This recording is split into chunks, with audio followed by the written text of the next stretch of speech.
It was Rebecca's 45th birthday, and I arrived at her house clutching a cake from her favorite bakery. $200 felt like nothing compared to the joy I hoped to see in her eyes. I knocked gently, a smile ready, but when she opened the door, her face carried irritation instead of warmth. "Oh, you again," she muttered, not meeting my gaze. I offered the cake. "Happy birthday, my love. Your favorite chocolate with strawberries."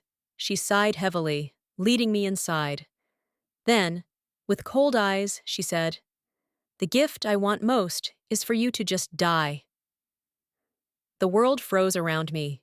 Her words landed like a blow I never saw coming. Precise, cruel, final.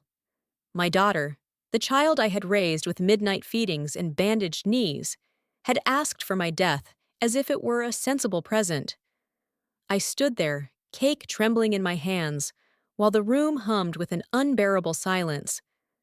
I wanted to laugh, to say she was joking, to pull her into my arms and remind her of the lullabies and the scraped knees I'd soothed. Instead, my throat filled with lead and I felt small and unmoored. "I can't believe you'd say that," I whispered, voice small and thin.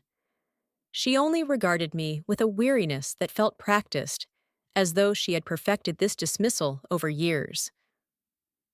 "I'm tired, Mom," she said. "Tired of the phone calls, the unannounced visits. You're hovering. You smother me."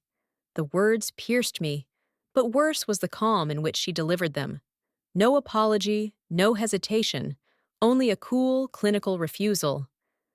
I left her house with that stale cake in my bag and a heart that refused to behave like a heart. The candles had drooped. The frosting bore the fingerprints of a love that suddenly seemed foolish. My apartment welcomed me with its old familiar smells: tea stains on the saucer, the threadbare armchair where I had read bedtime stories, the photograph on the mantel of a little girl with chocolate on her chin, and two proud parents behind her. I sat and tried to stitch the fragments of my life together, to make sense of the sudden absence where warmth had once been. Remembering became my refuge and my accusation. I counted the nights I worked doubles to buy her medicine, the Saturdays spent sewing costumes for school plays, the tuition checks signed with a tired hand. There were more receipts than memories sometimes, numbers that traced a line from youth savings to present emptiness. I told myself money could be replaced, but the ledger of moments was less renewable.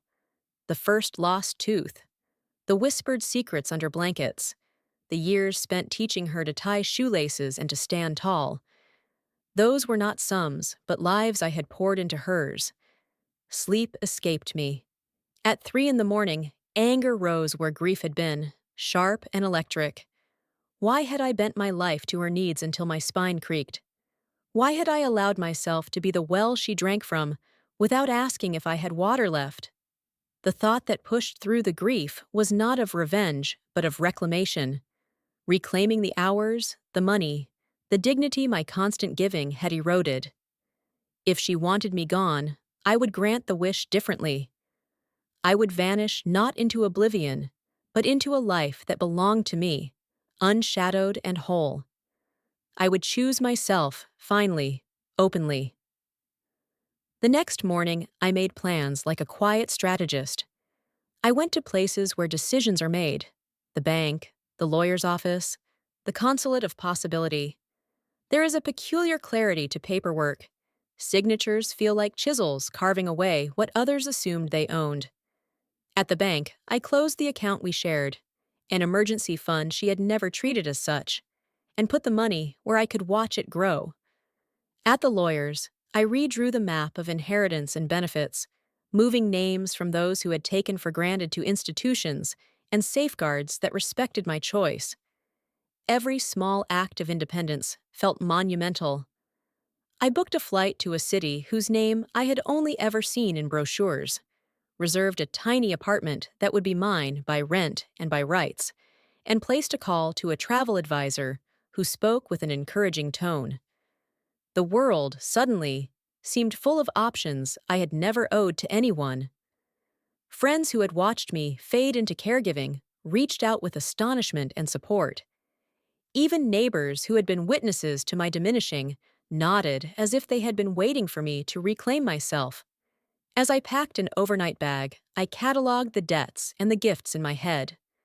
The mortgage I helped start, the braces, the college loans, all led to this ledger of love turned liability. I wrote a letter, not one of plea, but of explanation. It listed the facts, the totals, the years, and the small kindnesses that had become invisible. The letter was not cruel. It was clear, like a ledger left on the table for someone to finally read. Along with it, I planned steps that would enforce consequences, legal notices, beneficiary changes, and an arranged handover of documents to an ally who would act with the precision I had learned from years of caregiving. When I left town, the air tasted like relief. Freedom, I discovered, did not require fanfare, only a steady relinquishing of the things that kept me chained.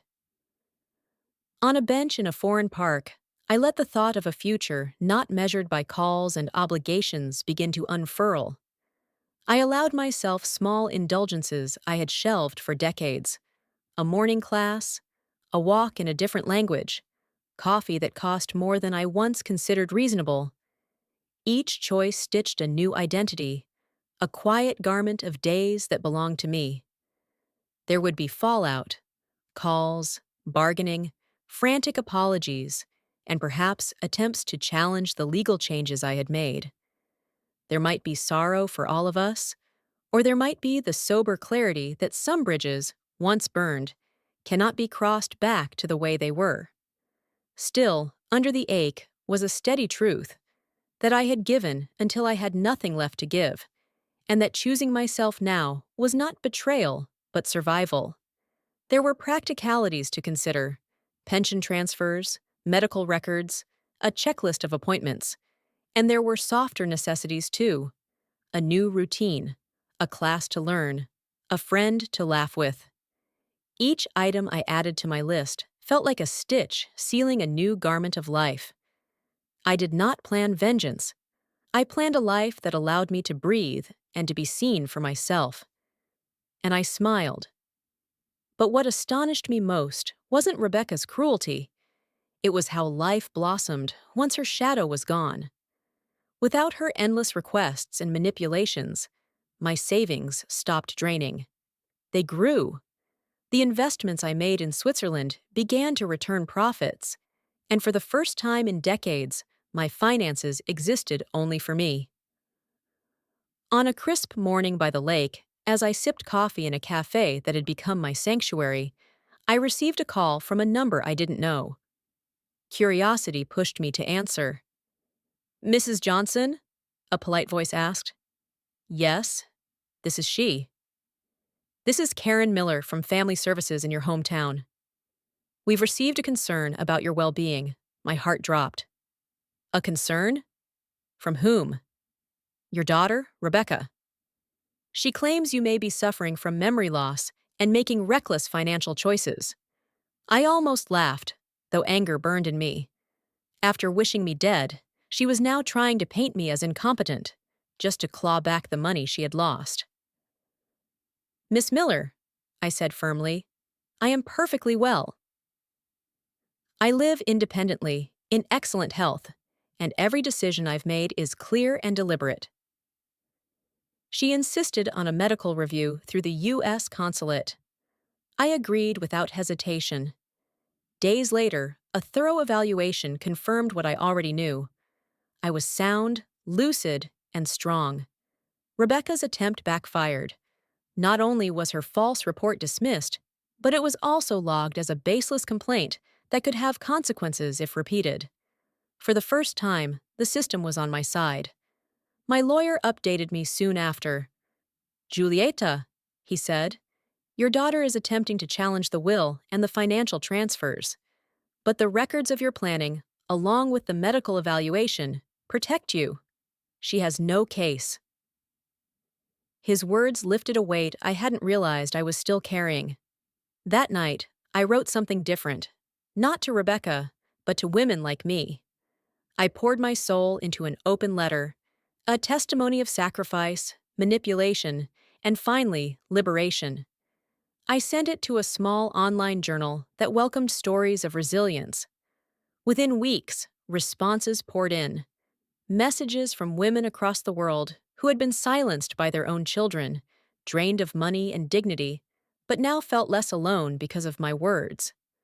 One woman wrote, "I thought I was the only mother treated like an ATM. Your courage gave me the strength to say enough."